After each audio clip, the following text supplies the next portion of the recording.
It's dawn on a cold winter's day in the Cape. Our assignment, to fly into the Ceres Mountains to meet face-to-face with a hit squad. Their mission is to root out and eradicate aliens.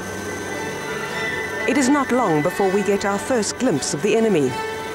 Tough, tenacious and insatiable, they are slowly but surely killing the local fynbos population and depleting our precious water reserves. This is public enemy number one, the Pinus pinaster, more commonly known as the pine tree. It's estimated that one pine tree alone can consume up to 100 litres of water a day.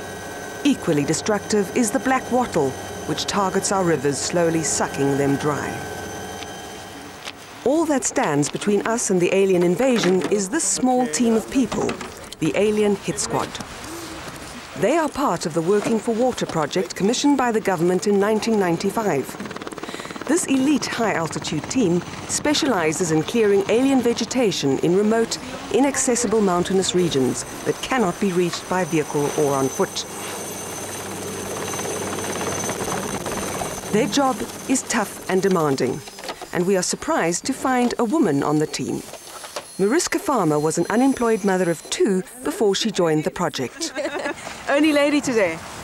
Only me. Okay. The team are briefed by Regional Manager Stephen Lamb. The challenge, to clear out hundreds of alien pines on Mitchell's Peak, which forms part of the water catchment area of the Vitels River. The removal of these trees can increase the water runoff by as much as 1/3. Object number 1 is to get in there as soon as possible. We've got until the sun goes down to try and finish this area. Okay, so the clock's ticking, so let's go for it. The target area of pine that this team has to attack is somewhere up there in the mountains. The only problem is the only way in is by helicopter, and it can't land. So each member of the team is going to be actually winched down onto the ground. Of your harness. Dion Tromp is a professional mountaineer who's responsible for training the team. And it might get a little bit crowded in there. Focus on what you're doing. Look to see that you're connecting into the correct place on your harness. Same place that you would abseil from. It takes several trips to get everyone up to the combat zone. They each carry a load weighing at least 20 kilograms, including chainsaws, sleeping bags and protective clothing, for they will spend the night in the mountains. Teams like this are operating all over the country, successfully clearing our water catchment areas of alien vegetation. Stephen believes the impact of this problem is completely underestimated.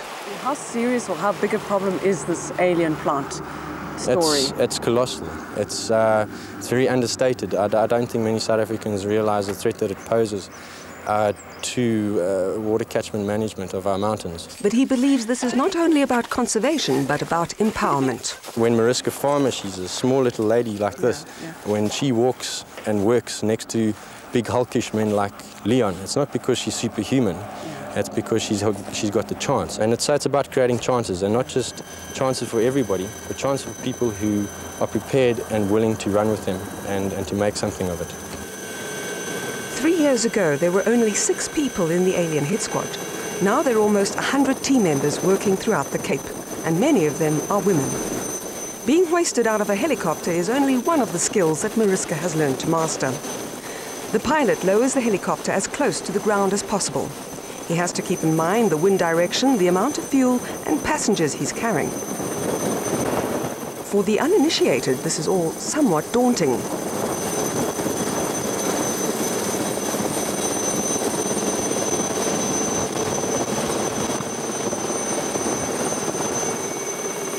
While we struggle to find our feet, the rest of the team has hit the ground running. Already, the aliens are incurring heavy losses.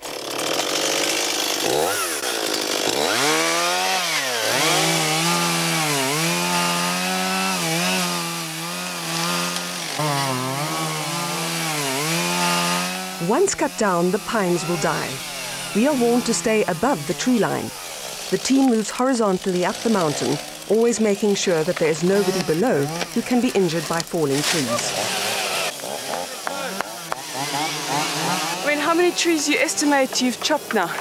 Chopped now. 15. 15? I mean, in how many minutes would you say? 15, 20 minutes? 20 minutes. It's almost a tree a minute. As the trees fall, we finally catch a glimpse of the Wittels River. But this is only the first phase of the operation. The team must return later to clear out secondary growth and saplings. Phew. It's slippery. The rocks are wet, they're loose. The fynbos stings. It's steep. I'm exhausted, and I haven't even chopped down a single tree yet. These guys are doing an amazing job. Is jy moeg? You tired? Tired. As the light begins to fade, the team regroups. The operation has been a success. Despite the dangerous working conditions, they have an excellent safety record, partly due to the intensive training they undergo. They are taught not only how to handle a chainsaw, but mountaineering, navigation, firefighting and first aid skills.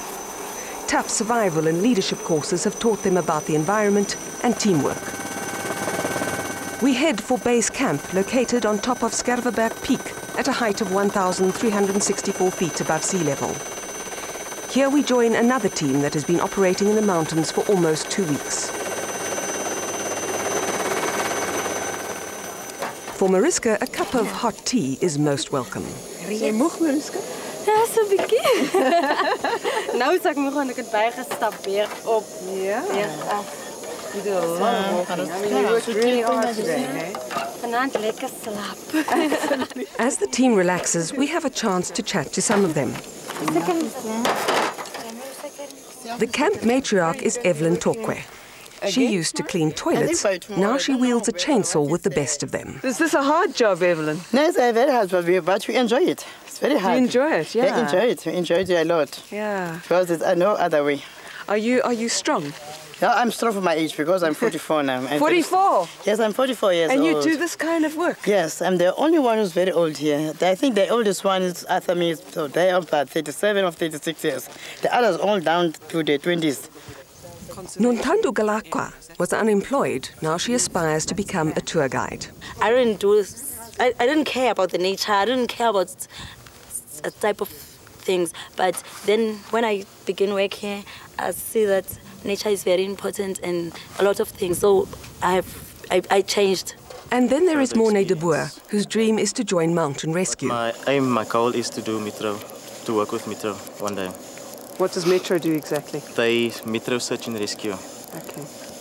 They basically go out, say if hikers get lost in the mountains, what they do is they go out and look for the hikers and those kind of rescue jobs. Recognizing the skills that these people are developing, a plan is underway to allocate 8,000 hectares of reserve to them. These teams will help police the reserve and introduce ecotourism ventures such as hiking, fishing and river rafting. The Working for Water project is not only about conservation, it's about opening doors and creating opportunities. That night the team plan what they will do the next day. The sound of singing allows us to sleep despite the fact that the temperature drops below freezing during the night.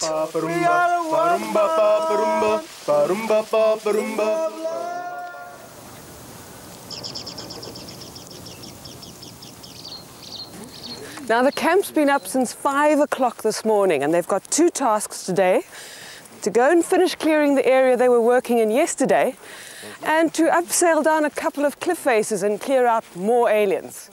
Isn't that? Yes.